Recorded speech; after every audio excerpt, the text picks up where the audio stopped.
First, necessary packages will be imported. Next, the dataset will be imported using pandas library. Then first 5 rows of the dataset will be printed by using head of function. Here we can also specify how many rows it can be printed. If you want to print 7 rows or 10 rows, inside this we can specify the number. Then we are checking for any missing values. This null is the function for checking, and we are printing the sum of the missing values.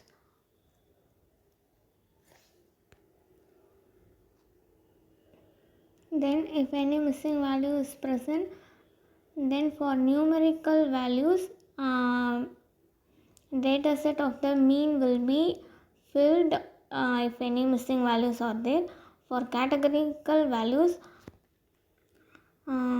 it will select only the object data type, and those columns will be selected and stored in categorical columns that will go in loop by filling the mode of the dataset will be filled in missing values of the categorical. Label encoder is used to convert categorical columns into numerical ones, as machine only understand numerical values. So we are converting the categorical columns into numerical by using label encoder. By using fit transform function, we are converting the categorical columns into numerical and storing it in the same columns. Then we are checking any data type of the object is there or not. Since it is not having, we are proceeding with the next one. For classification, it should have only discrete values, but for num refill, that column is having continuous values, so we are converting that continuous data into discrete. So we are first specifying bins 0 to 5, then infinity. It is an numpy function. For this 0 to 2 will be if any continuous value 0 to 2 in between, it will consider as 0. For 2 to 5 any continuous data is there, it will be stored as 1. To 5 to infinity, if any data is there, it will be stored as 2. 0 means low, 1 means medium, then 2 means high. Then we are using cutoff function to convert continuous data into discrete, and we are passing bins labels as a parameter and column name, and we are creating a demand class as a new column and storing it in the data set. And then we are checking any null values are present.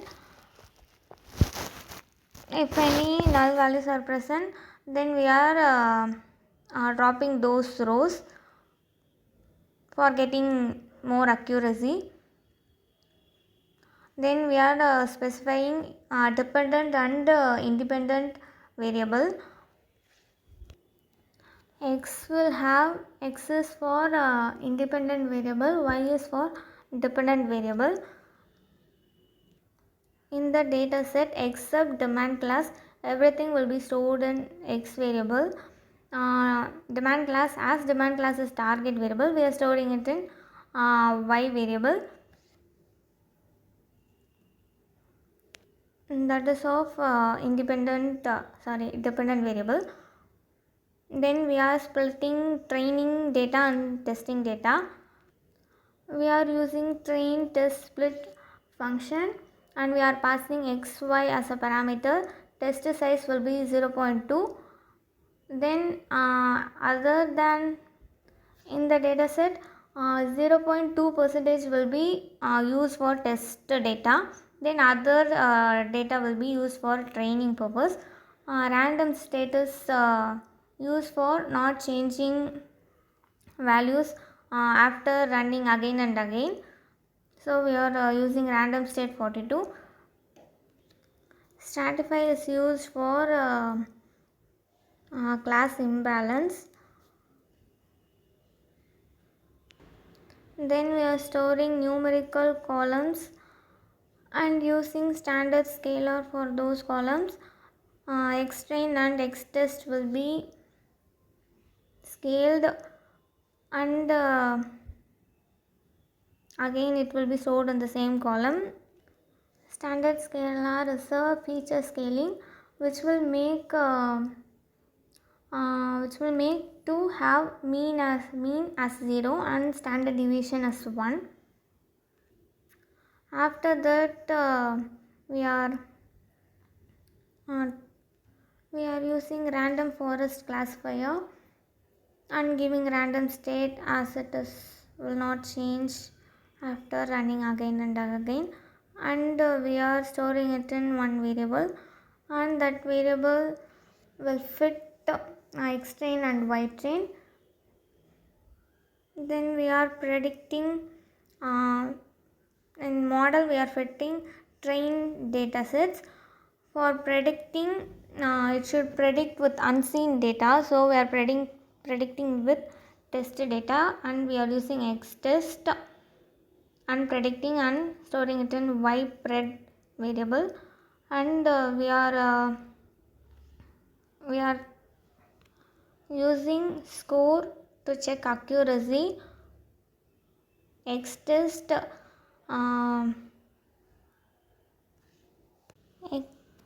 xtest and ytest will be used to check the performance of the model, and we are printing the accuracy.